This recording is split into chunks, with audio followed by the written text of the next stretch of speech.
Hey guys, welcome to the study with Mayank. मैं हूं आपका मयंक और आज ला रहा हूं मैं आपके लिए एनसीईआरटी ज्योग्राफी क्लास 12 से। देखिए यहाँ पर आपकी जो है बुक सेकंड चल रही है, भारत लोग और अर्थव्यवस्था। इसी क्रम में आज आपका यहाँ पर अध्याय चौथा है। यहाँ पर हम मानव बस्तियों के बारे में जानेंगे। देखिए आपको पता होगा कि हम इससे पहले जो पूर्ववर्ती हमारी इससे पहले किताब थी क्लास 12 की, यानी कि हमारी जो मानव भूगोल के मूल सिद्धांत वाली किताब थी, वहाँ पर भी हमने यही चैप्टर पढ़ा था। लेकिन वहाँ पर जो चैप्टर था वो विश्व के संदर्भ में था। यहाँ पर ये चैप्टर है जो भारत के संदर्भ में है। तो ये बात अपने माइंड में आप याद रखना। तो चलिए स्टार्ट करते हैं आज का वीडियो। देखते हैं हमें क्या क्या डिस्कस करना है यहाँ पर और क्या क्या नोट डाउन करना है। चलिए बात कर लेते हैं हम अब इस चैप्टर की। वैसे तो आप इस चैप्टर की जो मूल अवधारणा है वो आप प्रीवियस बुक आप क्लास 12 की जो पढ़कर आए हैं, वहाँ पर चैप्टर नंबर 10 है, वहाँ पर सब कुछ आप पढ़ चुके हैं और वहाँ आप अवगत भी होंगे। यानी कि यहाँ पर कुछ भी नया नहीं है, जो कुछ है वो भारत के संदर्भ में है। देखिए आप में से ही एक अभ्यर्थी का हमें कमेंट मिला था, उसने मुझसे पूछा था कि सर ये बताइए कि हमें कौन सी बुक पहले पढ़नी चाहिए, ये वाली या वो वाली। देखिए आपको मैं पहले ही बता दूं, मैंने जो जितनी बुक पढ़ाई है आपकी, चाहे क्लास 11 से पढ़ा रहा हूँ या फिर क्लास 12 में, सब सीक्वेंस में पढ़ाई हैं, यानी एक क्रम में पढ़ाई हैं। यानी क्लास 11 में भी मैंने जो बुक पढ़ाई वो पहले नंबर वाली पहले आपको पढ़नी पड़ेगी और उसके बाद सेकंड नंबर वाली। यानी पहले विश्व के संदर्भ में अध्ययन करेंगे, फिर भारत के संदर्भ में अध्ययन करेंगे। यहाँ पर भी वही है, पहले हमने मानव भूगोल के मूल सिद्धांत में जो कुछ था उसका विश्व के संदर्भ में यानी वैश्विक परिवेश में अध्ययन कर लिया। अब हम उसका अध्ययन भारत के संदर्भ में करेंगे। तो यहाँ पर भी वही है कि हम अब जो अध्ययन कर रहे हैं वो भारत के संदर्भ में कर रहे हैं। तो आप लोग इसकी मूल अवधारणा से तो अवगत हैं कि बस्तियां क्या होती हैं, मानव बस्ती कितने प्रकार की होती हैं, किस किस प्रकार से विभाजन है, भौतिक रूप से कैसे विभाजन है, सांस्कृतिक रूप से कैसे विभाजन होता है, वो सब बातें आप पहले देख चुके हैं। यहाँ पर कुछ चुनिंदा बातें हैं, उन्हें हम देख लेते हैं। देखिए यहाँ पर पहला पॉइंट आपका जो कहता है वो कहता है कि मानव बस्ती का अर्थ है किसी भी प्रकार और आकार के घरों का संकुल जिसमें मनुष्य रहते हैं। देखिए संकुल वह क्षेत्र होता है या सम्मिलित क्षेत्र या पैकेज बोलते हैं, जितना पैकेज के नाम से जानते हैं हम, यानी कि एक पूरा पैकेज यानी पूरा एक क्षेत्र मान लिया संकुल, यानी एरिया के रूप में हम यहाँ पर बोल रहे हैं ऐसे संकुल को। देखिए ये आपको हिंदी के वर्ड हैं, यहाँ पे क्षेत्र ना लगा के इन्होंने संकुल लगा दिया है। संकुल और क्षेत्र यानी संकुल का जो यहाँ उपयोग किया गया है वो क्षेत्र के अर्थ में किया गया है, ये आप जान लीजिए। तो यहाँ पर मानव बस्ती का अर्थ क्या है कि किसी प्रकार और आकार के घरों का संकुल जिसमें मनुष्य रहते हैं। अब देखिए ये बात आप सभी लोग जानते हैं कि भाई मनुष्य ही है, मनुष्य यहाँ पर बस्तियाँ बनाता है। बस्तियाँ बनने से उसका जो है एक समाज का निर्माण होता है। और तो बस्तियाँ की जो मूल प्रक्रिया होती है, यहाँ पर सबसे महत्वपूर्ण संसाधन क्या होगा? यहाँ पर सबसे महत्वपूर्ण संसाधन होगा भूमि। यानी किसी भूमि पर ही तो बस्तियाँ बनाई जाएंगी, यानी किसी के पास भूमि ज़्यादा होगी, किसी के पास कम होगी भूमि। तो यहाँ पर सबसे महत्वपूर्ण चीज़ है संसाधन के रूप में भूमि, उस क्षेत्र का आवंटन भूमि के रूप में। तो यहाँ पर आप पहले का सब पॉइंट आप करेंगे यहाँ पर कि बस्ती की प्रक्रिया में मूल रूप से लोगों के समूहन और उनके संसाधन के आधार पर क्षेत्र का आवंटन सम्मिलित है। यानी संसाधन के रूप में क्या है? क्षेत्र, यानी जो उनकी भूमि है जिस पर उन्होंने घर बनाए हैं वो उनका संसाधन है। ठीक है, तो यहाँ पर आपने पहले का सब पॉइंट यहाँ पर नोट कर लिया होगा। अब देखिए यहाँ पर नए नए शब्द सुनने को मिलेंगे। पल्ली का मतलब होता है बहुत छोटा सा एरिया, जैसे पल्ली है, नगला है आपके भारत के संदर्भ में। देखिए ये जो शब्द हैं ये भारत के संदर्भ में इस्तेमाल होते हैं। भारत के विभिन्न राज्यों में विभिन्न तरह के शब्द इस्तेमाल होते हैं। पल्ली है, नगला है, पल्ला है, ढाणी बोलते हैं राजस्थान वगैरह में, ढाणी। तो ये शब्द आपको भारत के संदर्भ में सुनाई देंगे, इसलिए यहाँ पर ये शब्द रखे गए हैं, लोकल वर्ड्स हैं ये। ठीक है, एक छोटा सा मतलब एरिया है पल्ली। यहाँ पर पल्ली का मतलब कोई बहुत बड़ा एरिया नहीं है, छोटा सा। यानी कि यहाँ पर भारत में आपको एक छोटी सी पल्ली से लेकर एक विशाल महानगर तक देखने को मिलते हैं। ये बात आप जानते हैं, लिखना नहीं है, अभी आगे हम लिखेंगे इन्हें। अब देखिए यहाँ पर अगला पॉइंट आपका इसी में सब पॉइंट बताया गया है कि आकार के साथ साथ यहाँ पर ध्यान देने वाली बात यह है कि भाई आकार के साथ साथ बस्तियों के आर्थिक अवलक्षण और सामाजिक संरचना बदल जाती है और साथ ही बदल जाते हैं पारिस्थितिकी और प्रौद्योगिकी। यानी कि कितनी इंपॉर्टेंट बात लिखी है कि जैसे जैसे बस्तियों का आकार बदलता है वहाँ पर उनका जो आर्थिक अवलक्षण है वो बदल जाता है। मैंने आपको पहले भी बताया था, जब हम प्रीवियस जो बुक पर चर्चा कर रहे थे वहाँ पर चैप्टर 10 में, वहाँ भी बताया था मैंने कि आपने देखा होगा कि ग्रामीण परिवेश में बस्तियाँ जो बनाई जाती हैं, घर बनाई जाती हैं, उनका उद्देश्य क्या होता है? उनका उद्देश्य यही है कि भाई हमें यहाँ पर रहना है, या फिर हमारी खेती वगैरह है तो अनाज वगैरह रखने के लिए हमने वहाँ पर कुछ एरिया वहाँ पर बना लिया, या फिर पशु वगैरह पालते हैं तो पशुओं के लिए एक अलग से कमरा निकाल दिया हमने। यानी केवल इसी उद्देश्य के लिए हम वहाँ पर जो है अपनी मकान बनाते हैं ग्रामीण बस्तियों में।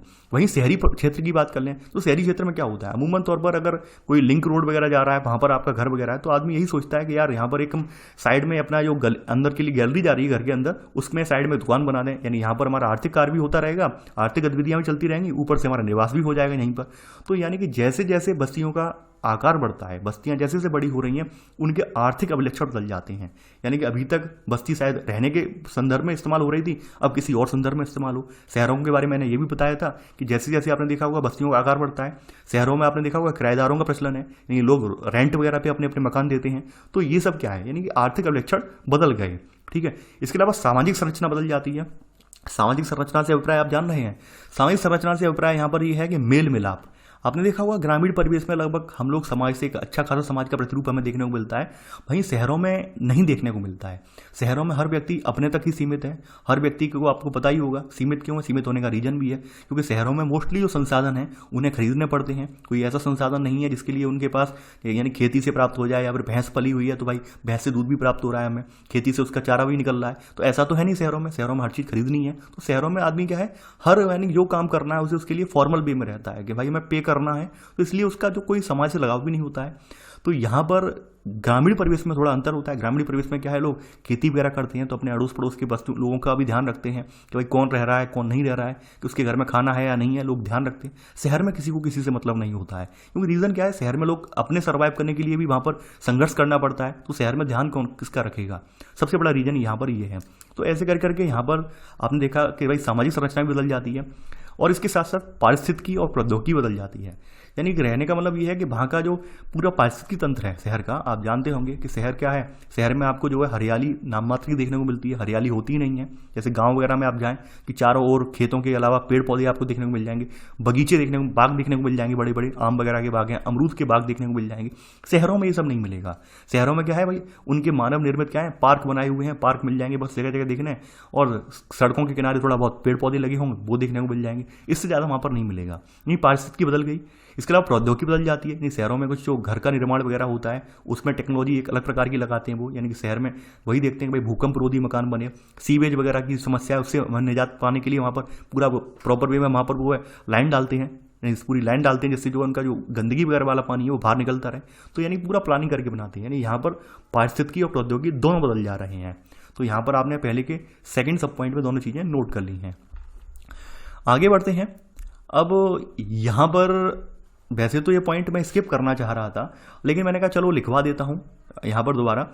यहाँ पर वही बात है कि भाई आपने देखा होगा कि हम पहले जो हमने पैमाना माना था, यानी बस्तियों को डिसाइड करने का पैमाना कि भाई बस्ती कौन सी शहरी होगी कौन सी ग्रामीण होगी, उसका पैमाना हमने पहले सोचा था भाई जनसंख्या होगा।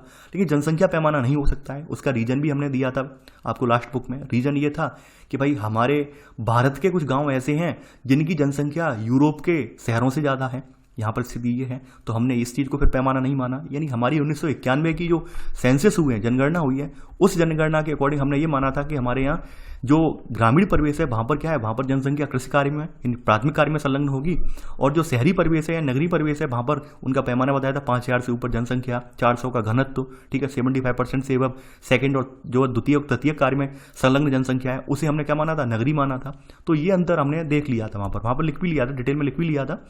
तो यहाँ पर आप केवल पॉइंट आप लिख लीजिए, सेकंड पॉइंट, विरल रूप से, विरल का मतलब यानी दूर दूर, ठीक है, सघन नहीं है, विरल रूप से अवस्थित छोटी बस्तियां जो कृषि अथवा अन्य प्राथमिक क्रियाकलापों में विशिष्टता प्राप्त कर लेती हैं, ये गांव कहलाती हैं। अगला यहाँ पर यानी दूसरी ओर क्या है भाई, बड़े अधिवास हैं, यानी बड़े बड़े रहन सहन के क्षेत्र हैं। ये बड़े अधिवास द्वितीयक और तृतीयक क्रियाकलापों में विशेषीकृत होते हैं, और इन्हें हम क्या कहते हैं, इन्हें हम नगरीय बस्तियां कहा जाता है, इन्हें हम नगरीय बस्तियां कहते हैं। देखिए एक बात और मैं बताऊं, यहाँ पर ये जो किताब है, इस किताब में ये वाला चैप्टर है, इसमें बहुत बहुत स्टैंडर्ड वर्ड इन्होंने उठाए हैं, यानी वहाँ पर आपके फिर भी सिंपल वर्ड थे, यहाँ पर इन्होंने बिल्कुल उत्कृष्ट कोटि के वर्ड उठाए हैं हिंदी के चुन चुन कर। तो उन वर्ड्स पर ध्यान रखना है आपको, ठीक है, और मैं वर्ड स्किप नहीं करूँगा, उन्हें समझाऊंगा मैं ताकि आपको समझ में आए उनका अर्थ। आगे बढ़ते हैं। यहाँ पर देखिए, यहाँ पर ग्रामीण और नगरीय बस्तियों का अंतर किया गया है। वैसे तो आप अंतर जानते हैं, यहाँ पर एक यानी पहला अंतर तो आपने लिख ही लिया ये वाला सेकंड पॉइंट में कि भाई एक में प्राथमिक कार्य में संलग्न है, दूसरे में द्वितीय तृतीयक में संलग्न है, ये अंतर तो आपने लिख ही लिया। तो यहाँ पर अंतर की जगह हम थोड़ा वही पॉइंट लिखवा देते हैं। अब देखिए सेकंड पॉइंट हो गया आपका, थर्ड पॉइंट यहाँ पर। अब देखिए नगर का एक रोल और होता है, नगर आर्थिक वृद्धि के नोड के रूप में कार्य करते हैं। नोड का मतलब आप जानते हैं कि एक केंद्र के रूप में, यानी कि जहाँ से हमारा जो है कोई सड़क वगैरह है, कोई प्रमुख मार्ग वगैरह है जहाँ पर आकर मिल रहा है, जहाँ से अन्य जगहों के लिए मार्ग वगैरह जा रहे हैं, तो वो क्या है, वो स्थान हमारे लिए नोड के रूप में है, यानी कि वो एक नोड यानी केंद्र बिंदु के रूप में है। तो शहर क्या है, हमारी आर्थिक गतिविधियों के केंद्र होते हैं, यानी हमारे आसपास जो मौजूद शहर हैं, शहर से आसपास कोई और शहर होगा, बड़ा सा शहर होगा, मंडल टाइप होगा, तो वहाँ पर क्या होता है, वो हमारी आर्थिक गतिविधियों के केंद्र होते हैं। ये जो केंद्र हैं वो केवल और केवल न केवल शहर की जरूरतें पूरी करते हैं, बल्कि ग्रामीण जनता की जरूरतें भी पूरी करते हैं। वो कैसे करते हैं, ग्रामीण जनता का जो है रॉ मटेरियल है, जो है यानी जो कृषि से संबंधित उत्पाद है उन्हें खरीदते हैं और उनके बदले में उन्हें सेवाएं प्रदान करते हैं, धन प्रदान करते हैं। तो ऐसे करके नगर क्या है, इनके आसपास आर्थिक गतिविधियों के नोड होते हैं, यानी केंद्र के रूप में होते हैं। तो यहाँ पर अगला पॉइंट आप लिख लेना कि नगर, थर्ड पॉइंट आपका यही है, नगर आर्थिक वृद्धि के नोड के रूप में कार्य करते हैं। ये न केवल नगरीय निवासियों को बल्कि ग्रामीण वस्तुओं को भी भोजन और कच्चे माल के बदले वस्तुएं और सेवाएं उपलब्ध कराते हैं।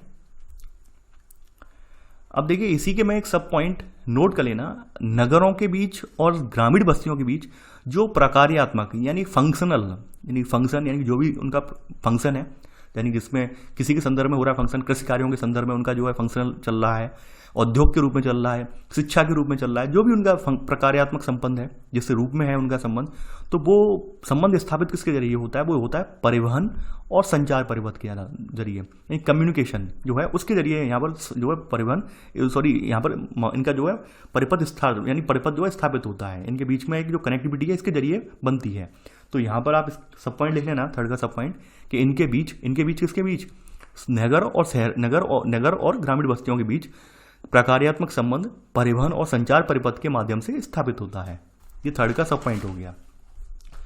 अब देखिए चौथा पॉइंट यहाँ पे बहुत अच्छा लिखा गया है। चौथे पॉइंट में यहाँ बताया गया है कि भाई ग्रामीण लोग कम गतिशील होते हैं। ध्यान देने वाली बात यह है, इस बात को लेकर आप लोग कोई यहाँ पे बहस नहीं करेंगे। जैसे क्या होता है, एक बार एक सज्जन ने आकर बोले, मैडम ने पढ़ाया था, मैंने नहीं पढ़ाया था, शांति मैम ने पढ़ाया था कि भाई ग्रामीण परिवेशों में आज भी बच्चे कुपोषित हैं, ऐसे करके लाइन बोली, वो उन्हें बहुत खराब लगी। अरे मैम हमारे यहाँ आके देखिए, हमारे गाँव बहुत सही है, ये है वो है। तो देखिए यहाँ पर जो बात होती है समूचे भारत के संदर्भ में होती है, किसी एक गांव के संदर्भ में नहीं होती है। ऐसे तो अपवाद आपके लिए केरल भी है, जनसंख्या के मामले में देख लो, लिंगानुपात के मामले में देख लो, शिक्षा के मामले में अपवाद देख लो, लेकिन मोस्टली स्थिति क्या है वो हम यहाँ पे डिस्क्राइब कर रहे हैं। ठीक है, तो इसलिए आप कुछ चीज़ें दिल पर मत लिया कीजिए, जैसे कुछ लोग ले लेते हैं तो वो नहीं लेना है यहाँ पर। तो यहाँ पे लिखा है कि भाई ग्रामीण लोग कम गतिशील होते हैं और इसलिए उनमें सामाजिक संबंध घनिष्ठ होते हैं। कम गतिशील का अभिप्राय यहाँ पर जोड़ा गया है आर्थिक गतिविधियों से। ग्रामीण लोगों की जो आर्थिक गतिविधियाँ हैं मोस्टली कृषि कार्यों तक जो है यहाँ पर सीमित होती हैं, कृषि कार्यों तक सीमित होती हैं। उन्हें कोई ऐसा तो है नहीं किसी एमएनसी में काम कर रहे हैं, नाइट की शिफ्ट लगा रहे हैं या फिर नाइट शिफ्ट में वर्क कर रहे हैं या फिर कहीं मीटिंग के लिए बाहर जा रहे हैं, ऐसा तो है नहीं। यानी उनका वही एक पेशा है, क्या है कि भाई अपने मवेशी जो उन्हें पाले हैं उन मवेशियों की देखभाल करनी है और जो है हमारी कृषि कार्य करनी है। यानी कम गतिशील है, यानी ज़्यादा उनकी गतिशीलता नहीं है। यहाँ पे आर्थिक गतिविधियों के संदर्भ में बोल रहे हैं, इसलिए क्या है भाई अपने मिलते जुलते हैं, शाम को चौपाल भी लगती है, वहाँ पे बैठते हैं लोग, आपस में बातचीत भी कर रहे हैं। लेकिन नगरीय क्षेत्रों में जीवन का ढंग जटिल और तीव्र होता है। जटिल और तीव्र का मतलब वही है कि भाई नगरीय क्षेत्र में ज़्यादातर संसाधन लोगों को खरीदने पड़ते हैं, तो यहाँ पर लोग केवल मतलब वही रखते हैं भाई फॉर्मल वे में, केवल सामाजिक संबंध औपचारिक होते हैं, फॉर्मल वे में होते हैं कि भाई आप उनके पड़ोसी हैं तो हैं, आप उनके बॉस हैं तो हैं। गांव में ऐसा होता है, नहीं होता। आपने देखा वो गांव में कितना भी आदमी डेवलप्ड हो जाए, कितना भी आदमी जो है कहा जाए कितने भी ऊंचे पद पर पहुंच जाए, लेकिन आप जब वो व्यक्ति गांव में आता है तो आप उसके साथ भैया हैं, हमारे चाचा हैं, हमारे ताऊ जी हैं, आप यही संबंध स्थापित करते हैं। ये नहीं कहते हैं कि सर हैं हमारे, ये हमारे सर हैं, हमारे बॉस हैं, ऐसे नहीं कहते हैं आप, क्योंकि शहरों में गैप मेंटेन रहता है फॉर्मल वे में कि भाई वो हमारे सर हैं, हमारी वो हैं, मैम हैं, ऐसे करके वहाँ पर मिलते हैं। लेकिन गाँव में क्या बिल्कुल दिल खोल के मिल रहे हैं। तो कहीं ना कहीं सामाजिक संबंधों के मामले में ग्रामीण परिवेश अच्छा है। नगरीय क्षेत्र जो है इस मामले में बहुत पीछा जो है पिछड़ा हुआ है, हम यही कहेंगे, क्योंकि नगरीय क्षेत्रों में पिछड़ा होने का रीजन भी है, रीजन यही है, वहाँ पर लोग मुख्य जो है फोकस कर रहे हैं वो आर्थिक गतिविधियों पर कर रहे हैं, यानी आर्थिक रूप से संपन्न होने पर कर रहे हैं, सामाजिक संबंधों पर फोकस नहीं कर रहे हैं। अब देखिए यहाँ पर एक बात और मैं बोल दे रहा हूँ, कोई यही मत समझ लेना कि सर ग्रामीण लोग कम गतिशील का मतलब ये है कि भाई ये नौकरी नहीं करते हैं या फिर रोजगार नहीं पाते हैं। लेकिन यहाँ पर पॉइंट ऑफ व्यू ये बोला जा रहा है कि ग्रामीण क्षेत्र में जो आर्थिक क्रियाकलाप है वो वाकई में कम है, इसलिए वहाँ पर लोग सामाजिक संबंध को ज़्यादा वरीयता देते हैं। जबकि शहरी क्षेत्रों में मोस्टली क्या है भाई हर आदमी पैसे की ओर लगा हुआ है, तो इसलिए लोगों के पास टाइम ही नहीं है। तो यहाँ पर इस अर्थ में हमें लेना है यहाँ पर, ठीक है। यहाँ पर कोई व्यक्ति नहीं ले लेना, ये अर्थ मत ले लेना कि सर कम गतिशील का मतलब ये है कि शहरी ग्रामीण लोग बिल्कुल असभ्य हैं, ये है वो है, ये मत समझना आप, ठीक है। आर्थिक क्रियाकलापों के संदर्भ में बता रहे हैं हम, ठीक है। तो यहाँ पर ये बात आपने नोट कर ली है। आगे बढ़ते हैं। यहाँ पर अगली हेडिंग है आपकी ग्रामीण बस्तियों के प्रकार। ग्रामीण बस्तियाँ कितने प्रकार की होती हैं तो ये हम देखेंगे। यहाँ पर है हेडिंग डालनी होगी ग्रामीण बस्तियों के प्रकार में। देखिए ग्रामीण बस्तियों के प्रकार वैसे तो आपने देखे थे, प्रारूप देखे थे, वहाँ पर ग्रामीण बस्तियों के कौन कौन से प्रारूप होते हैं, कितने प्रकार की होती हैं वहाँ देखी थी। लेकिन हम यहाँ पर जो अध्ययन कर रहे हैं भारत के संदर्भ में कर रहे हैं। तो यहाँ पर वही है पहला पॉइंट कि बस्तियों के प्रकार निर्मित क्षेत्र के विस्तार और अंतर्वास दूरी के द्वारा निर्धारित होता है। अंतर्वास का मतलब वहाँ पर जो इनर पैटर्न है, जहाँ पर यानी कि जो मकान बने हैं उनके बीच की दूरी है, इसके द्वारा उनका जो है बस्तियों का प्रकार निर्धारित होता है। वहाँ पर जो मकान बने इनके द्वारा जो है वहाँ के प्रकार निर्धारित होता है। पहली बात ये समझ लीजिए। आपने ये सब चीज़ें देखी थी, हमने जो बुक बंद देखी थी हमने वहाँ पर मानव भूगोल के मूल सिद्धांत वाली वहाँ किताब, तो वहाँ पर हमने भौतिक लक्षणों के आधार पर गाँव देख लिए थे, सांस्कृतिक लक्षणों के आधार पर देख लिए थे, सुरक्षा संबंधी कारकों के आधार पर हमने गांव देख लिए थे। यानी ये सब कारकों के आधार पर हमने ग्रामीण बस्तियां देख ली थी। हम अब बात करते हैं भारत के संदर्भ में। तो भारत की ग्रामीण बस्तियों को हम 4 प्रकारों में हम रख सकते हैं। यानी हमने यहाँ पर जो भारत की ग्रामीण बस्तियां हैं इन्हें 4 प्रकारों में रखा है। ये आप सब पॉइंट कर लेना। और यहाँ पर हम 4 पॉइंट देखते हैं कि कौन कौन से 4 पॉइंट हैं। देखिए पहला सब हेडिंग इसमें आपकी जो पड़ेगी भारत की बस्तियों के संदर्भ में, ये है गुच्छित बस्तियां, क्लस्टर्ड सेटलमेंट्स। गुच्छित, देखिए यहाँ पे गुच्छित यानी गुच्छा, जैसे अंगूर का गुच्छा, आपने सुना है अंगूर का गुच्छा, ठीक है। तो गुच्छा का मतलब क्या है? गुच्छा का मतलब ये है कि भाई गुच्छा में होता क्या है, जैसे अंगूर का गुच्छा है तो अंगूर क्या है, अंगूर सब एक ही प्रजाति के तो हैं वहाँ पर, नहीं एक जैसी तो हैं, सब दिखने में एक जैसे, उनका सब रंग रूप एक जैसा, स्वाद एक जैसा है अंगूरों का, ठीक है। तो क्या ये पूरा गुच्छा हो गया, यानी सजातीय जो चीज़ें हैं उनसे मिलकर क्या बन गया, गुच्छा बन गया। क्लस्टर शब्द जो इस्तेमाल होता है, आपने अखबारों में देखा होगा कि यूएसए ने क्लस्टर बॉम्ब की बमबारी कर दी। तो क्लस्टर जो बॉम्ब है उसमें क्या होता है, छोटे छोटे बॉम्ब होते हैं, छोटे छोटे बॉम्ब होते हैं और एक बड़े से बॉम्ब के भीतर रख दिए जाते हैं और सब एक ही साइज के होते हैं, इसलिए उन्हें क्लस्टर कहा जाता है। आपने अखबारों में काफ़ी बार देखा होगा कि यूएसए ने सीरिया पर, इराक पर क्लस्टर बॉम्बों की बमबारी कर दी। तो क्लस्टर का मतलब है छोटे छोटे गुच्छों के रूप में विभक्त चीज़ें होती हैं और वो एक जैसी होती हैं। तो ठीक उसी प्रकार से गुच्छित बस्तियां क्या हैं, जो ग्रामीण बस्तियां कुछ ऐसी होती हैं, वो कुछ एक प्रकार की ही होती हैं। यानी वहाँ पर एक प्रकार से अभिप्राय, वहाँ पर जो आर्थिक क्रियाकलाप है लोगों के वो एक जैसे हैं, ठीक है। उनके आर्थिक क्रियाकलाप, उनका सामाजिक रहन सहन बिल्कुल एक जैसा ही है, यानी प्राथमिक कार्यों में ही संलग्न है। तो इसलिए ना गुच्छित बस्तियां कहा गया है। और दूसरी ओर पास पास हैं वो लोग, तो इन्हें गुच्छित बस्तियां कहा गया है, ठीक है। तो यहाँ पर आप इसमें लिखेंगे पहला पॉइंट यहाँ पे लिखेंगे, इनमें घरों का एक संगत नहीं कॉम्पैक्ट, संगत का मतलब है कॉम्पैक्ट, लघु रूप, संगत अथवा संकुलित रूप, संकुलित का मतलब क्लोजली, पास पास। अब यहाँ पर देखिए ध्यान रखना, संकुलन का अर्थ यहाँ पर वो नहीं लिया गया, संकुल का अर्थ वहाँ पर ये नहीं लिया गया, पूरा इकट्ठा एरिया वाला नहीं लिया गया है। संकुलन का अर्थ लिया गया क्लोजली, क्लोज वाला अर्थ लिया गया है यहाँ पर, ठीक है। यानी एक ही शब्द यहाँ पर अर्थ चेंज हो गया। यहाँ पर सब जो संकुलित का अर्थ है क्लोजली यानी पास में, ठीक है, क्लोजली लिया गया। अंग्रेजी वाली अगर आप इसकी किताब उठा के देखेंगे तो वहाँ पर पता चल जाएगा आपको वर्ड। तो यहाँ पर इनमें घरों का एक संगत अथवा संकुलित रूप से निर्मित क्षेत्र होता है, ये आपने लिख लिया होगा। देखिए ये जो गांव होते हैं ये कहाँ पर मिलते हैं, ये गांव में रहन सहन का सामान्य क्षेत्र स्पष्ट होता है। इनके चारों ओर फैले खेत, खलिहान, खलिहान आप जानते हैं या नहीं जानते हैं, और चरागाहों में से पृथक होता है। खेत तो आप जानते हैं, यहाँ पर खेती होती है। खलिहान क्या होता है, देखिए खलिहान मोस्ट ऑफ यानी कि अपने भारत के संदर्भ में खलिहान का अर्थ 2 अर्थों में प्रयुक्त होता है। कहीं कहीं पर खलिहान का अर्थ यहाँ पर ऐसे लगाते हैं जहाँ पर मवेशी या फिर जो उनका अनाज वगैरह लाकर रखते हैं उस क्षेत्र को खलिहान कहते हैं। जैसे यहाँ पर मवेशी रह रहे हैं, वहाँ पर आपने अनाज वगैरह ला के रख दिया, कृषि से जुड़े हुए और कुछ उत्पाद ला के रख दिए, तो आपने वो खलिहान बोल दिया। खलिहान का एक अर्थ ये भी लगता है कि जो आप जो खेत वगैरह होते हैं, खेत वगैरह में आप जब कोई फसल काटते हैं, फसल काट कर वहाँ पे इकट्ठी कर देते हैं तो उसे खलिहान भी बोला जाता है कि हमारा खलिहान यानी कि हमारा अनाज वगैरह इकट्ठा है, उसे हम खलिहान बोलते हैं। तो यहाँ पे भारत में 2 अर्थों में ये खलिहान वर्ड प्रयुक्त होता है, ठीक है। खेत खलिहानों में आपने सॉन्ग सुना होगा, संदेश से आते वाले हैं, ठीक है, बॉर्डर मूवी का, तो वहाँ पे खेत खलिहान जो वर्ड आया, खलिहान का मतलब यही होता है। यानी कुछ लोग जहाँ पर उनका जो अनाज या गल्ला जिसे हम बोलते हैं रखा जाता है उसे खलिहान बोल देते हैं, ठीक है। यहाँ पर जहाँ पर मतलब उनके मवेशी वगैरह या फिर जो स्टॉक वो साथ साथ रखते हैं उसे भी खलिहान बोल देते हैं। तो यहाँ पे दोनों अर्थों में प्रयुक्त होता है ये, तो यहाँ पर आप लिख लेना आप, ठीक है।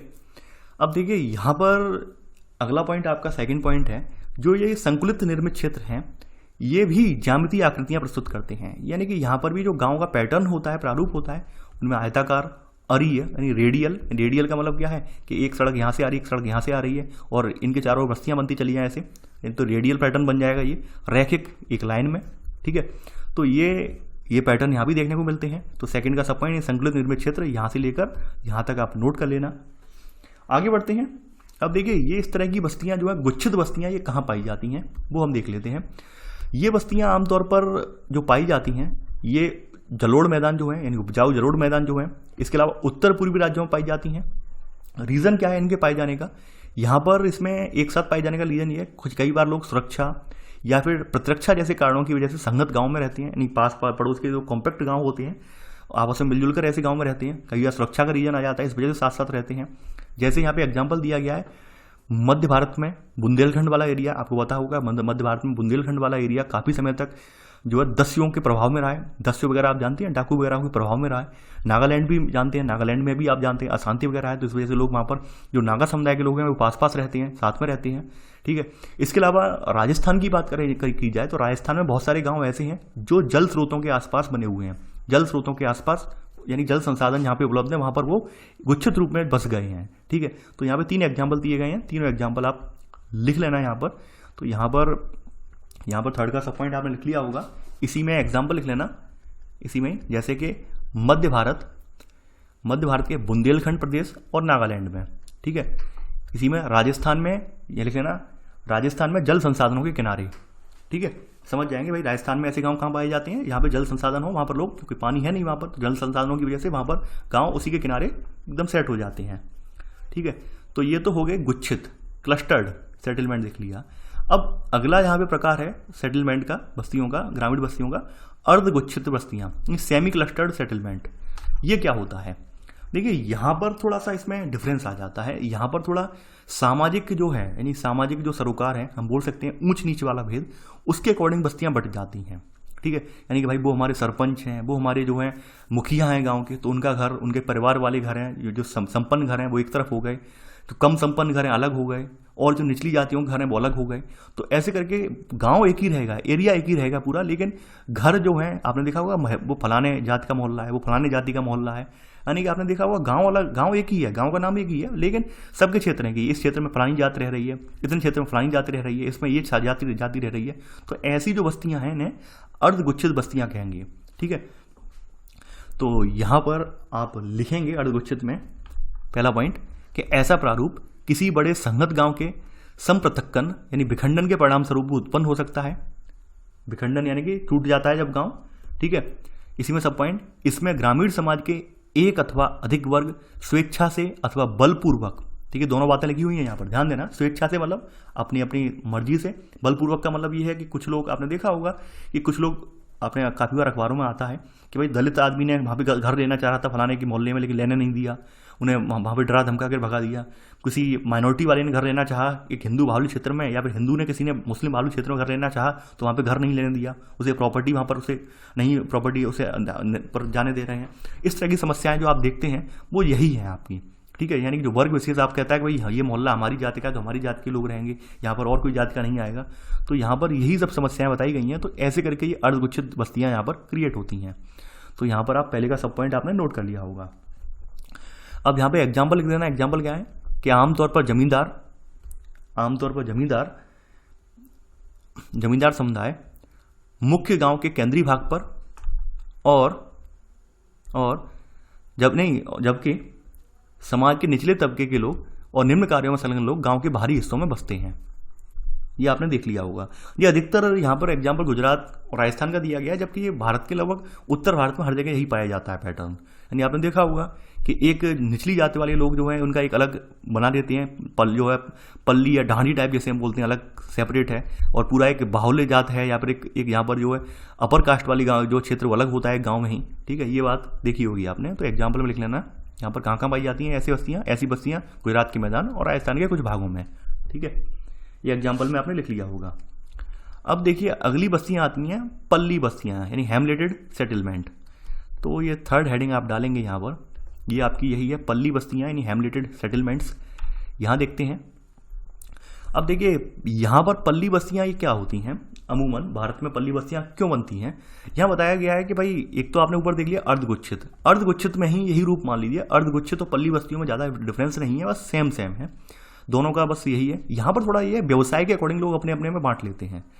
मान लेते हैं आपने देखा होगा कि फलाना मोहल्ला जो है वहाँ पर बर्तन बनाने वाले रहते हैं, फलाने मोहल्ले में जो है यहाँ पर ये काम करने वाले रहते हैं, फलाने मोहल्ले में जो है यहाँ पर जो है कारपेंट्री का काम करने वाले रहते हैं। तो यहाँ पर लोग क्या है अपने अपने क्षेत्र बना बांट लेते हैं और अपने अपने परिवार वगैरह उसी क्षेत्र में उनके रहते हैं और गाँव वगैरह वो पूरा क्षेत्र एक ही रहता है। ठीक है, तो यहाँ पर वही बात लिखी हुई है कि कई बार बस्ती भौतिक रूप से एक दूसरे से पृथक अनेक इकाइयों में बंट जाती है, लेकिन उन सबका नाम एक ही रहता है। तो बताया गया है कि इनको देश के विभिन्न भागों में स्थानीय स्तर पर पान्ना, पाड़ा, पाली, नगला, ढाड़ी इत्यादि कहा जाता है। आपके जहाँ जो भी कहा जाता हो वो आप अपना समझ लेना। ठीक है, तो आपने लिख लिया होगा। तो यहाँ पर ये गांव पाए कहाँ जाते हैं, सेकंड पॉइंट, यानी ऐसे गांव आपके जो हैं मध्य और निम्न गंगा के मैदान, छत्तीसगढ़ और हिमालय की निचली घाटियों में ये मैदान ये पाए जाते हैं। यानी कहीं ना कहीं सामाजिक अंतर जो है ये दिखा रहे हैं गांव। ठीक है, पल्ली बस्तियों वाले। अगली बस्तियां हैं ये परक्षिप्त बस्तियां हैं। परक्षिप्त का मतलब फैली हुई, बिखरी हुई बस्तियां। पहाड़ी वगैरह इलाकों में आप देख पा रहे हैं परक्षिप्त बस्तियां, यानी घर कितनी दूर पर है, एक कोई घर यहाँ पर है, एक यहाँ पर है, यहाँ पर। ठीक है, तो ये परक्षिप्त बस्तियां, कोई यहाँ पर बसा है घर। ठीक है, तो अगली चौथी हेडिंग आपकी जो है यहाँ पर ये है परक्षिप्त बस्तियों वाली। ठीक है, परक्षिप्त बस्तियां हेडिंग डाल ली होगी आपने, परक्षिप्त बस्तियां। देखिए ये जो आपकी बस्तियां हैं भारत में, परक्षिप्त या एकाकी बस्तियां, ये इनका जो प्रारूप बनता है वो सुदूर जंगलों में या फिर एकाकी झोपड़ियों के रूप में होगा, या फिर कुछ झोपड़ियों पल्ली के रूप में होंगी। पल्ली का मतलब यही है कि कुछ समुदाय के लोग एक तरफ रह रहे हैं, कुछ अलग रह रहे हैं, या फिर छोटी पहाड़ियों के ढलानों पर, या फिर खेती और चरगाहों के रूप में ये दिखाई देते हैं। यानी आप जो जानते हैं, या तो जो आपके सघन जंगल हैं, जैसे आपने देखा होगा जंगलों में अभी जनजातियां रहती हैं, तो अपनी अपनी जनजाति वाले लोग अपने अपने इलाके में रहते हैं। या फिर पहाड़ों वगैरह की बात कर लें तो वहाँ पर लोग अपने अपने संसाधनों के सूटेबल होने के अकॉर्डिंग, यानी जहाँ जहाँ पर उन्हें लगता है कि जहाँ पे घर बना लें वहाँ पे बस जाते हैं। तो वहाँ पर आपको ऐसी बिखरी हुई बस्तियाँ आपको देखने को मिलती हैं। तो पहला पॉइंट आपने नोट कर लिया होगा। अब देखिए इनके कुछ राज्य बताए गए हैं कहाँ कहाँ पर ये परक्षिप्त बस्तियाँ पाई जाती हैं। यहाँ पर मेघालय, उत्तराखंड, हिमाचल प्रदेश और केरल के अनेकों भागों में इस प्रकार की बस्तियां ये पाई जाती हैं। ऐसा नहीं है कि इन भागों के अलावा कहीं और नहीं हो सकती हैं, लेकिन मोस्टली यहाँ पे इन्हीं भागों में पाई जाती हैं, इसलिए नाम दिए गए हैं।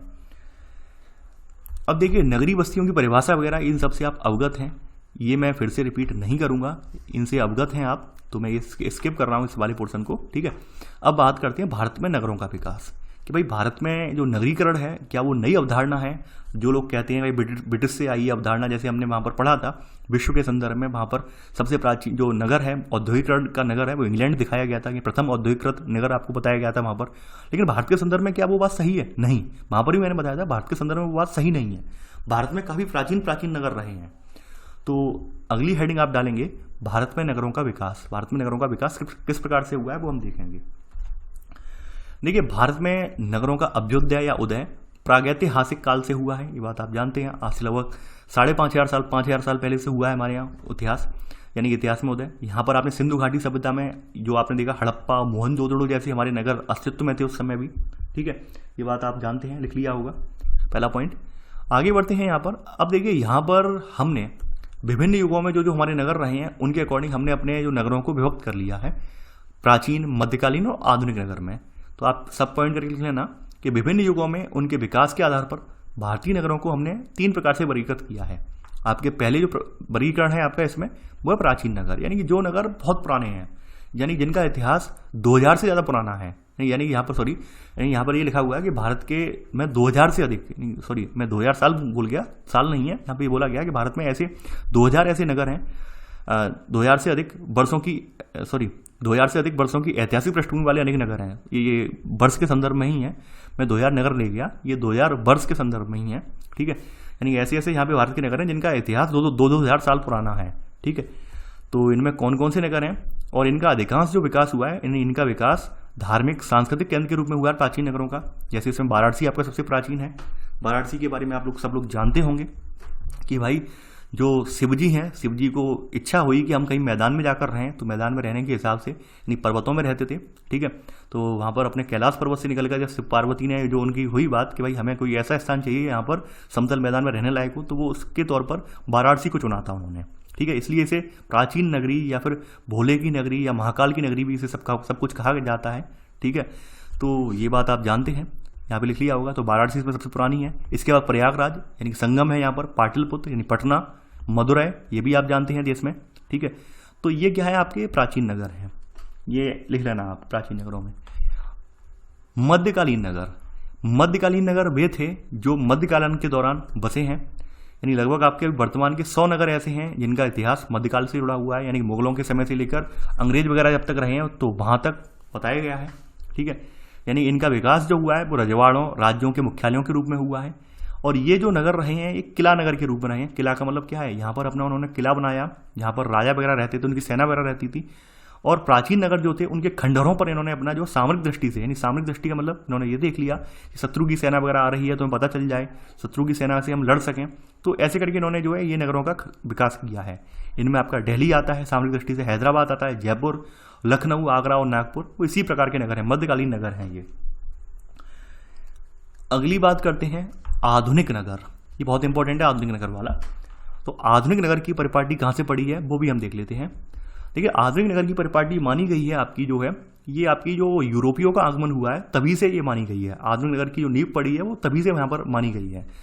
तो यहाँ पर सबसे पहले आपको पता होगा कि अंग्रेज और अन्य यूरोपीय भारत में इन्होंने तमाम तरह के नगरों का विकास किया। सबसे पहले स्टार्टिंग इन्होंने कहाँ से की थी, यानी जहाँ से आए थे। ये आने का मतलब क्या है कि तटीय नगरों पर आके रुके थे, यहाँ पर ये समुद्र के किनारे आके इनके जो जहाज वगैरह रुके तो वहीं पर इन्होंने सबसे पहले उस आसपास के क्षेत्र को नगर के रूप में नगरीकृत किया। जैसे तटीय स्थानों पर सर्वप्रथम सूरत, दमन, गोवा, पौंडचेरी इत्यादि इन्होंने व्यापारिक पत्तन यहाँ पे बनाए। ठीक है, ये विकसित किए, लिख लेना आप पहला सब पॉइंट इसका। इसके बाद अंग्रेजों ने बाद में अपने अपने सेकंड सब पॉइंट मुख्य नोड के रूप में, यानी कि यहाँ पर इन्होंने अपने जो है मुख्य प्रशासनिक नगर के रूप में या मुख्य प्रशासनिक इकाइयों के रूप में इन्होंने क्षेत्र विभक्त कर दिए थे। ठीक है, तो इन पर इन्होंने बनाया, जैसे मुंबई है, चेन्नई है, कोलकाता, तो इन पर भी इन्होंने अपनी पकड़ मजबूत की। ये लिख लेना आप यहाँ पर। आगे बढ़ते हैं। इसके अलावा फिर बाद में थोड़े भारत के अंदर भी घुसे। ये भारत के अंदर यानी कि भारत में राजे रजवाड़े थे, उन पर नियंत्रण स्थापित करने के लिए इन्होंने प्रॉपर वे में अपने नगर स्थापित किए, वहाँ पर अपनी राजधानी यानी प्रशासनिक इकाइयाँ वहाँ पर स्थापित की। ठीक है, तो यहाँ पर इसमें थर्ड सब पॉइंट आप लिख लेना है यहाँ पर आप, कि अपनी प्रभाविता को रजवाड़ों पर नियंत्रण के माध्यम से तेजी से बढ़ाते हुए उन्होंने प्रशासनिक केंद्र, इसके अलावा ग्रीष्मकालीन विश्राम स्थल, आपने पता होगा कि भाई जो शिमला जैसे स्थल जो हैं ग्रीष्मकाल में, यानी कि अंग्रेज जो आपको पता है अंग्रेज एक ठंडे इलाके से आने वाले व्यक्ति हैं, वो इतनी ज़्यादा गर्मी सहन नहीं कर पाते हैं, उष्णकटिबंध वाली जो गर्मी है वो सहन नहीं कर पाते हैं। तो इसलिए उन्होंने क्या गर्मियों के हिसाब से एक शीतकालीन जगह चुनी। आपने देखा होगा कि भाई उत्तराखंड वगैरह जो है, हिमाचल वगैरह, इन जगहों पर फिर बाद गर्मियों के दिनों में रहा करते थे।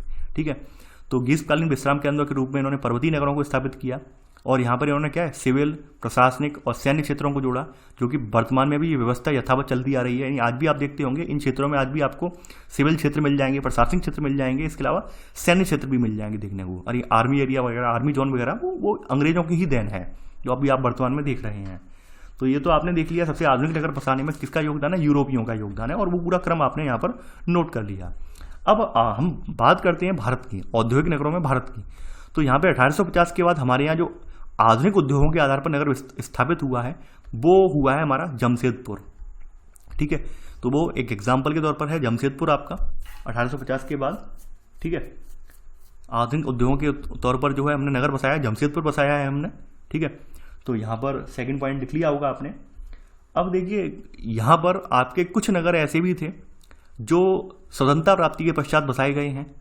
जैसे इनके बारे में अभी हम डिटेल में बात करेंगे अभी आगे नगरों के बारे में। स्वतंत्रता प्राप्ति के पश्चात आपके देखे होंगे आपने यहाँ पे प्रशासनिक नगर बनाए गए हैं, जैसे चंडीगढ़ है आपकी। ठीक है, यानी चंडीगढ़ पंजाब हरियाणा दोनों की राजधानी, भुवनेश्वर है, गांधीनगर, दिसपुर है। यहाँ पर ये क्या है प्रशासनिक नगर के रूप में है। औद्योगिक केंद्रों में आपके दुर्गापुर है, भिलाई है, सिंदरी है, बरौनी, ये सब क्या है, ये आपके जो है यहाँ पर औद्योगिक केंद्रों के रूप में विकसित हुए हैं। ठीक है, ये आपने यहाँ पर नोट कर लिया होगा। आगे बढ़ते हैं। अब यहाँ पर कुछ ऐसे भी आपके महानगर हैं वर्तमान में हमें बताया गया है।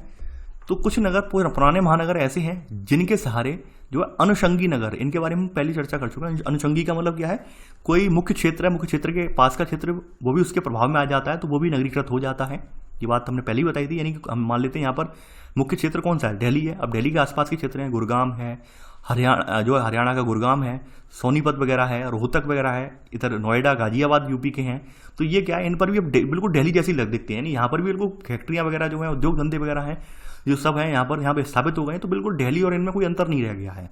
तो यहाँ पे वही बताया गया है चौथे पॉइंट में कि कुछ पुराने नगर महानगरों के चारों ओर अनुषंगी नगरों के रूप में विकसित हुए, जैसे दिल्ली के चारों ओर गाजियाबाद, रोहतक और गुरुग्राम इत्यादि हैं। ठीक है, ये आपने नोट कर लिया होगा।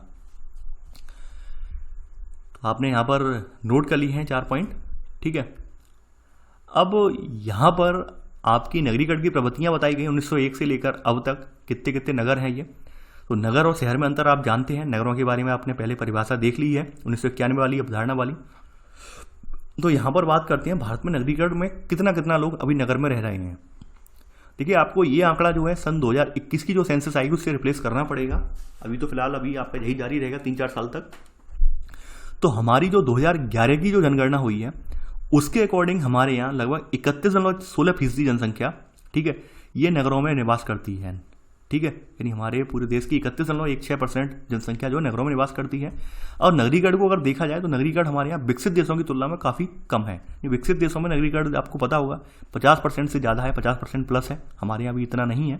ठीक है, तो हमारे यहाँ कितना है 31.16% ही है नगरीकरण का स्तर पूरे भारत में। बाद बाकी जो है अगर देखा जाए, सॉरी जनसंख्या बोल गया मैं, जनसंख्या नहीं है ये, नगरीकरण का स्तर है। ठीक है, इतनी जो है हमारे यहाँ जो है बस्तियों के संदर्भ में बताया गया, इतना जो है इतने नगर हैं हमारे यहाँ। और मोस्टली जो इसके बाद जो बचा हुआ है स्थान है, यानी 68+ जो स्थान है वो किसमें नगर, वो है ग्रामीण क्षेत्र में आ जाता है। ठीक है, अब देखिए यहाँ बताया गया है कि भाई जो 20वीं शताब्दी आई है, 20वीं शताब्दी में के दौरान नगरीकरण में इसमें जनसंख्या हमारी 11 गुना बढ़ गई है यहाँ पर। इसके अलावा लेकिन यहाँ बताया गया किंतु नगरीकरण की वृद्धि दर जो पिछले दशक रहे हैं इनमें धीमी रही है। नगरीकरण की वृद्धि दर आपने देखा होगा ये धीमी रही है यहाँ पर, यानी कि 1991 में 36.47% वृद्धि दर थी, 2001 में कम रह गई 31.13% रही, 2011 में और कम हो गई। यानी कि इन पिछले 2 दशकों में आपकी वृद्धि दर कम हुई है, बढ़ी नहीं है बल्कि कम हुई है। ठीक है, तो ये आप लिख लेना इसी में। तो ये आपका टेबल है, यहाँ पर आपका चार्ट है वो आपने देख लिया होगा, भारत की जनगणना के अकॉर्डिंग चार्ट है ये। ठीक है, अब अगली हेडिंग आपकी डालेंगे यहाँ पर, ये है अगली हेडिंग आपकी जनसंख्या आकार के आधार पर नगरों का वर्गीकरण। देखिए, जनसंख्या आकार के आधार पर हमने भारत को 6 प्रकार के नगरों में वर्गीकृत किया है। अब देखिए थोड़ा सा अपवाद है यहाँ पर, थोड़ा सा अपवाद ये है 6 प्रकार के नगर इन्होंने इस तरह से बोले हैं यहाँ पर कि 1 लाख से अधिक वाले, 50,000 से 99,999 तक, 20,000 से 49,999 तक, 10,000 से 19,999 तक, 5,000 से 9,999 तक और 5,000 से कम। लेकिन ऊपर वर्गीकरण इन्होंने 3 प्रकार के नगरों में ही कर दिया है। ऊपर इन्होंने वर्गीकरण 3 प्रकार के नगरों में ही कर दिया है। वैसे तो ये भारत की जनगणना में 6 प्रकार के नगर हैं।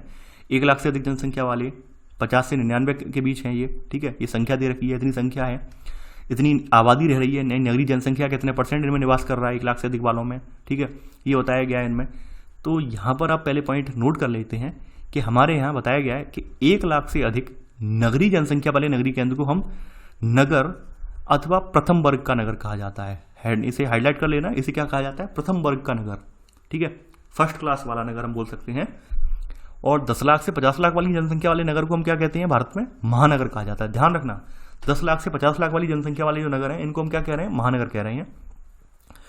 वहीं 50 लाख से अधिक जो जनसंख्या वाले नगर हैं इन्हें हम क्या कहते हैं भारत में, इन्हें मेगा नगर कहते हैं। इन्हें क्या कहते हैं, इन्हें मेगा नगर। मेगा 50 लाख से ज़्यादा जनसंख्या वाले नगर क्या है, मेगा सिटी, मेगा नगर। ठीक है, तो ये भारत के संदर्भ में वर्गीकरण है। अब देखिए भारत में अभी तो नीचे आपने देखा कि इन्होंने 6 प्रकार से कर दिया, लेकिन मोस्टली हमने जो किया है वो यहाँ पर देखा जाए 3 प्रकार से कर दिया है। यानी एक तो 1 लाख से ऊपर वाले, इसके बाद 10 लाख से 50 के बीच वाले और फिर 50 लाख से एबव वाले। ठीक है, और वैसे 1 लाख से कम में यहाँ पे 5 तरह के और आ जाएंगे आपके, ये वाले आ जाएंगे। ठीक है, तो अगर सम्मिलित रूप से देखा जाए तो 1 लाख वाले नगर जिसमें आपके 10 लाख से 50 लाख के बीच के नगर या 50 लाख से आबादी के ऊपर वाले नगर, उन सभी में मिलाकर नगरीकरण का 60.45% जनसंख्या निवास कर रही है। ठीक है, कहने का मतलब मेरा ये है। तो ये तो नोट कर लिया होगा आपने पहले का सब पॉइंट करके। आगे बढ़ते हैं यहाँ पर।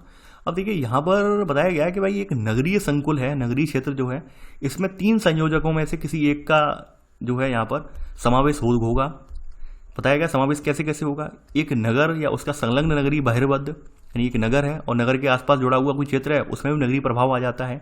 इसके अलावा बहिर्बद्ध के सहित अथवा रहित 2 अथवा अधिक संस्पर्शी नगर, यानी हो सकता है कोई 2 ऐसे नगर हों, दोनों औद्योगिकृत नगर हों और दोनों के प्रभाव में आके बीच वाला जो है ये वाला क्षेत्र भी नगरीकृत हो जाए, ये हो सकता है।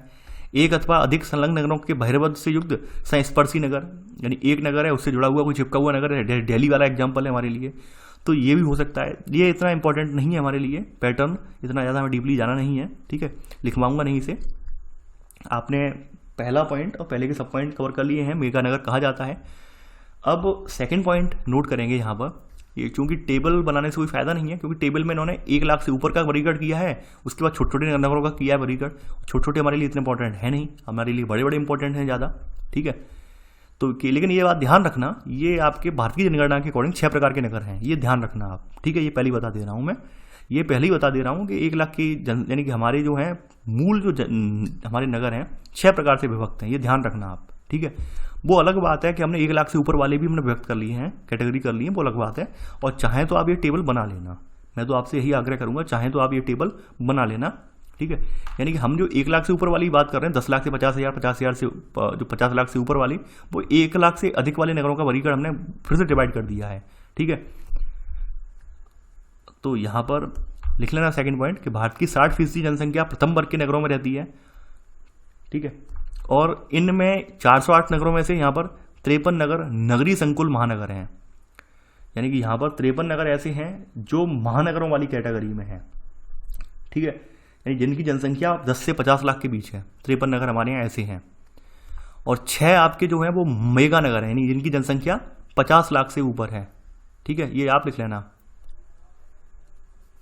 अब देखिए यहाँ पर बताया गया है कि इन्हीं में आगे लिख लेना, इसी लाइन में सेकंड सब पॉइंट में, जो 5वें भाग से अधिक जो नगरीकृत जनसंख्या है वो आपके मेगा नगरों में रह रही है, यानी जो आपके 6 मेगा नगर हैं, 50 लाख से आबादी ज़्यादा वाले नगर हैं, इन 6 नगरों में ही आपकी जो है लगभग नगरीकृत जनसंख्या का 21% रह रहा है। यानी आपकी जो नगरीकृत जनसंख्या है समूचे भारत के संदर्भ में 31%, 31.16% नगरी नगर हैं, उनके नगर के भीतर भी जो नगरीकृत जनसंख्या है उनका 21% जो है जनसंख्या आपकी वो इन 6 महानगरों में है, जैसे दिल्ली हुआ, कोलकाता है।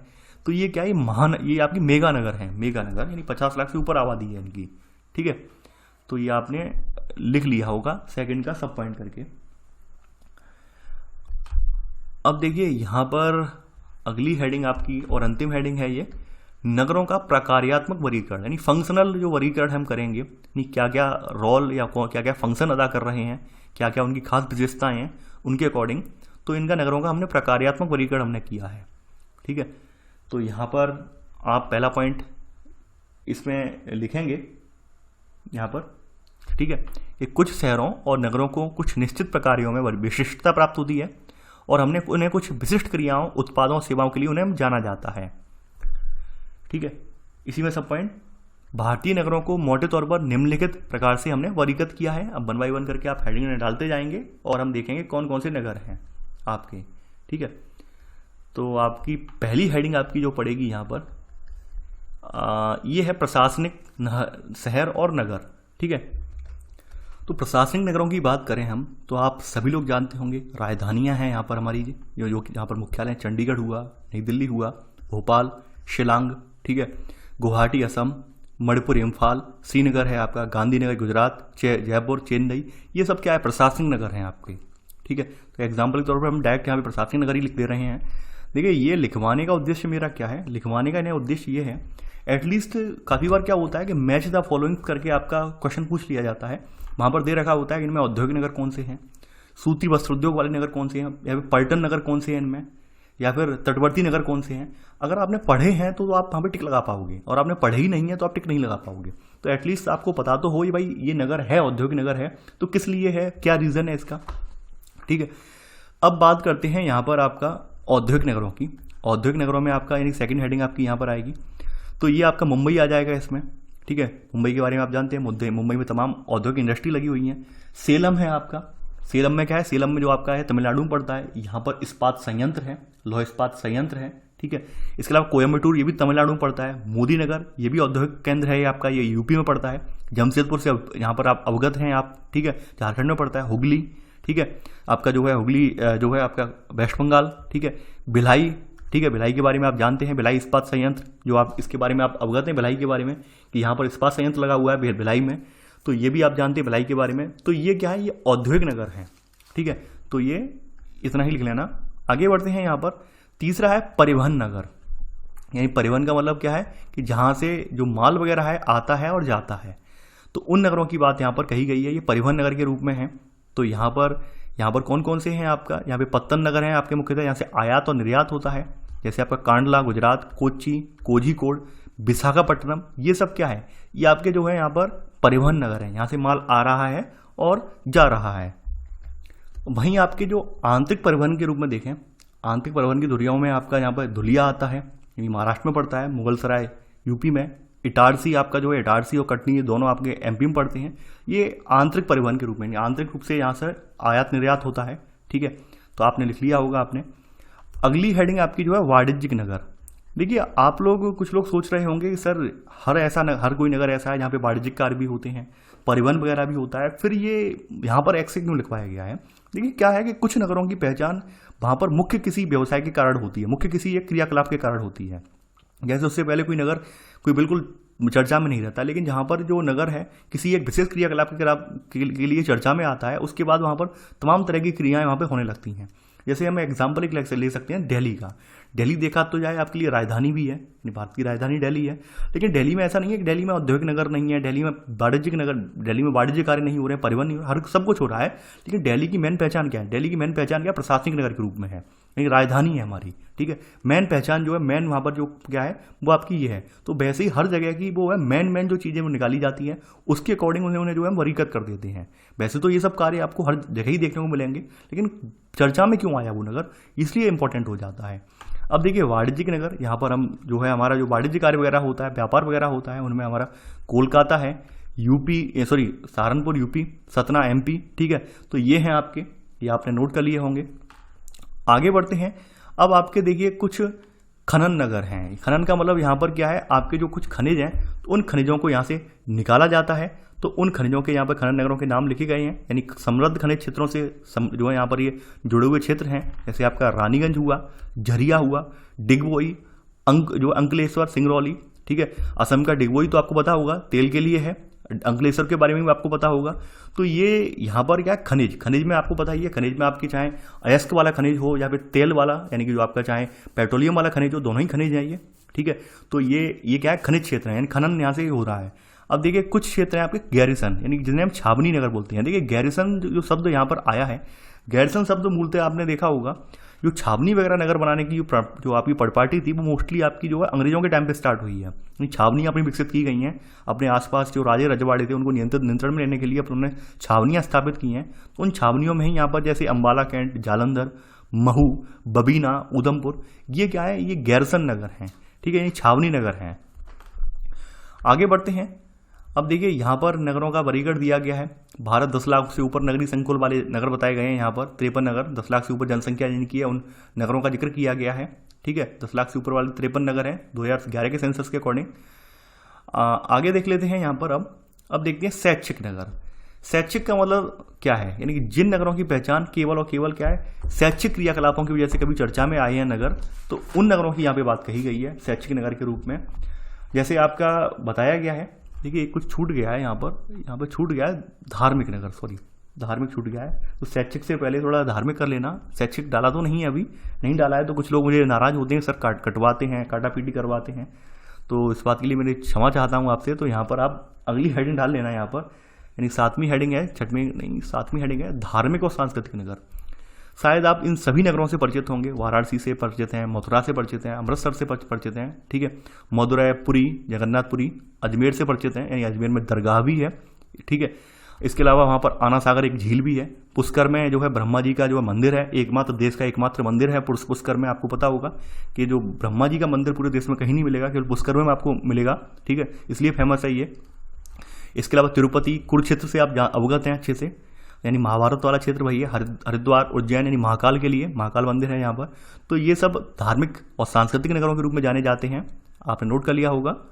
अब अगली हेडिंग है, 8वीं हेडिंग है, ये है शैक्षिक नगर, यानी कि वास्तव में ये जो नगर हैं आपके, ये शिक्षा वाले नगर कौन कौन से हैं, तो उनकी बात हुई है शैक्षिक नगरों की। अब जैसे आपने देखा होगा कि अगर बात कही जाए जहाँ पे नगरों में, रुड़की, IIT रुड़की आपने देखा होगा, वाराणसी BHU की वजह से फेमस है।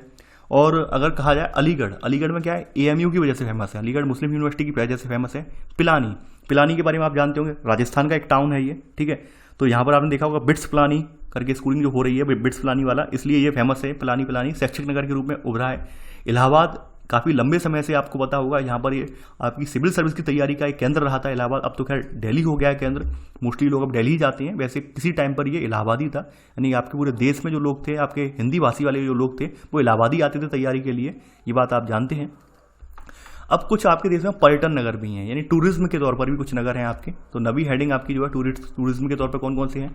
नैनीताल, मसूरी, शिमला, पचमढ़ी, जोधपुर, जैसलमेर, उडगम मंडल यानी ऊटी, ठीक है, ऊटी आपको पता है ये आपका, माउंट आबू राजस्थान में पड़ता है अरावली रेंज में। तो ये आपके कुछ पर्यटन के गंतव्य स्थान हैं।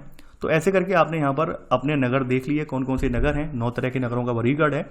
तो यहाँ पर पहले ही मैंने एक बात मैंने बोल दी कि यहाँ पर ऐसा नहीं है कि इन नगरों में और कोई कार्य नहीं हो रहा है, और भी हो रहा है, लेकिन इनकी पहचान, खास पहचान किस वजह से बनी है, उस वजह से इन नगरों को यहाँ पर जो है नाम लिखे गए हैं, ठीक है। इस शैक्षिक नगरों में कुछ तो बात होगी शिक्षा के संदर्भ में, तभी इनका नाम रखा गया है। वाराणसी का देखो आपको पता होगा BHU की वजह से रखा गया है। रुड़की का IIT की वजह से रुड़की जो है फेमस हुआ है, IIT रुड़की, ठीक है। अलीगढ़ AMU की वजह से हुआ है। प्लानी जो है बिट्स प्लानी जो संस्था है वहाँ पर, ठीक है, उसकी वजह से वो हुआ है। IT क्षेत्र की संस्था है, वहाँ से उसकी वजह से फेमस हुआ है ये। तो ये आपने यहाँ पर नोट कर लिए हैं। अब देखिए चलते चलते हमारे सामने एक हेडिंग है, यहाँ पर एक ब्रैकेट में एक चीज हुई है, स्मार्ट सिटी मिशन। इसके बारे में आप जानते होंगे कि स्मार्ट सिटी मिशन है क्या, कब लॉन्च हुआ है, ये आपको पता होगा। ये सन 2015 में लॉन्च हुआ है। अब देखिए स्मार्ट सिटी के नाम से आपके माइंड में कुछ चीज़ें तो आपके माइंड में आ रही होंगी। कुछ लोग तो सोच रहे होंगे स्मार्ट का मतलब ये होगा कि भाई हॉलीवुड की जो मूवियाँ दिखाती हैं, स्मार्ट होने का मतलब ये है कि गाड़ियाँ उड़ रही होती हैं, ट्रेनें ऊपर से जा रही होती हैं। इसका मतलब ऐसा स्मार्ट नहीं। स्मार्ट का मतलब ये है कि वहाँ पर रहने वाले लोग हैं, वहाँ पर उन रहने वाले लोगों को प्रॉपर रूप से पानी मिले, ठीक है, वहाँ पर लाइट वगैरह मिले, स्वच्छ ईंधन वगैरह का लोग प्रयोग करें, साफ और खुली हवा मिले वहाँ पर। इसके अलावा वहाँ पर पर्यावरण का खास ध्यान रखा जाए, ठीक है। तो ये सब चीज़ें वहाँ पर आती हैं। खास बात ये है अपशिष्टों का निपटान यहाँ पर महत्वपूर्ण है, अपशिष्टों का निपटान, और वहाँ पर सुविधाएं जो हैं, सुविधाएं हमें बेटर बनानी है। तो इसलिए सन 2015 में आपका जो है स्मार्ट सिटी मिशन ये शुरू किया गया था। तो आपने इसके बारे में आपने जानते होंगे स्मार्ट सिटी मिशन के बारे में। देखिए ये करंट का टॉपिक है, इस बारे में मैं ज़्यादा यहाँ पर लिखवाना नहीं चाहता हूँ स्मार्ट सिटी मिशन के बारे में, ठीक है। और मिनिस्ट्री ऑफ अर्बन अफेयर्स आपको पता होगा, इसके लिए नोडल केंद्र है यहाँ पर।